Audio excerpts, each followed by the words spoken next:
guys! Welcome back sa aking channel. So sa video na to, isi-share ko sa inyo o ituturo ko sa inyo kung paano nga ba ayusin yung nawawalang option kung paano makakapaglagay ng thumbnail. Kaya naman kung gusto nyong malaman at kung interesado kayo sa video na to, tara na't umpisahan na natin. So let's go!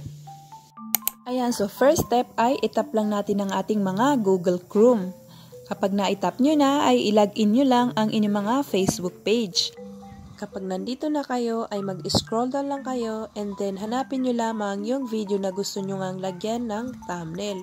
So ako, for example, ito yung gusto kong lagyan ng thumbnail. So pindutin lang natin yung 3 dots dito sa may bandang taas. Tapos ay itap lang natin itong edit post. Pagka-pindot natin yan ay ganito naman yung makikita natin. So dito, pindutin lamang natin itong view option. Dati pagka-pindot natin yan ay may lalabas agad dito na option kung saan pwede nga tayo mag-upload ng ating mga thumbnail. Pero ngayon kung mapapansin nyo, wala nang nakalagay na option. Tanging nakalagay na lang ngayon dyan ay itong trim. Kaya naman ang gagawin natin para makapaglagay nga tayo ng thumbnail ay pindutin lamang natin itong cancel. Pagka-pindot nga natin ng cancel ay ganito nga yung makikita natin. Tapos, kung mapapansin nyo, may nakalagay dyan na upload image. So, pindutin lamang natin yan. Pagka pindot natin yan, ay mapupunta tayo ngayon sa ating gallery. So, ngayon, pili lang tayo ng thumbnail na gusto nga natin ilagay sa ating video. Ayan, pagka-select mo nga ng image ay ganito yung makikita natin. So, kung mapapansin nyo guys, dito sa bandang taas may nakalagay dyan na edit all. So, pindutin lamang natin yan. Pagka pindot natin yan ay ganito yung makikita natin. Magiging dalawa yung thumbnail. Kaya ang gagawin natin, pipindutin natin itong nasa taas hanggang sa may lumabas na edit. Pagkatapos, pindutin lang natin yung edit na yon.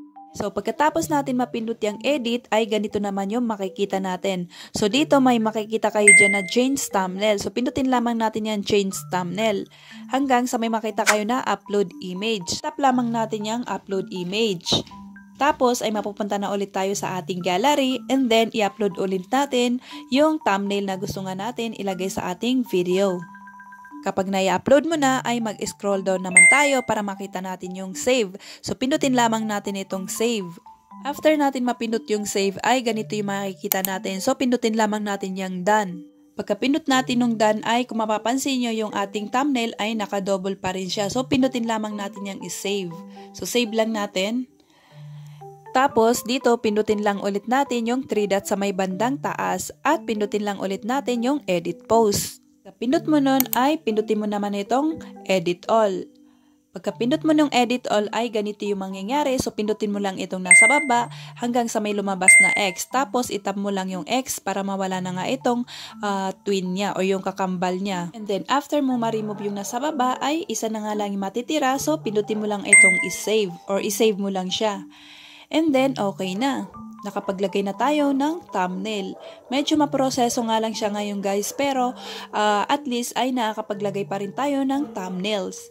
So I think ay hanggang dito na lang. Sana ay nakatulong tong video na to sa inyo or sana ay may natutunan kayo. Please give it a thumbs up kung nagustuhan yung video na to and subscribe sa aking channel para updated kayo sa iba ko pang i-upload na mga video dito sa aking channel.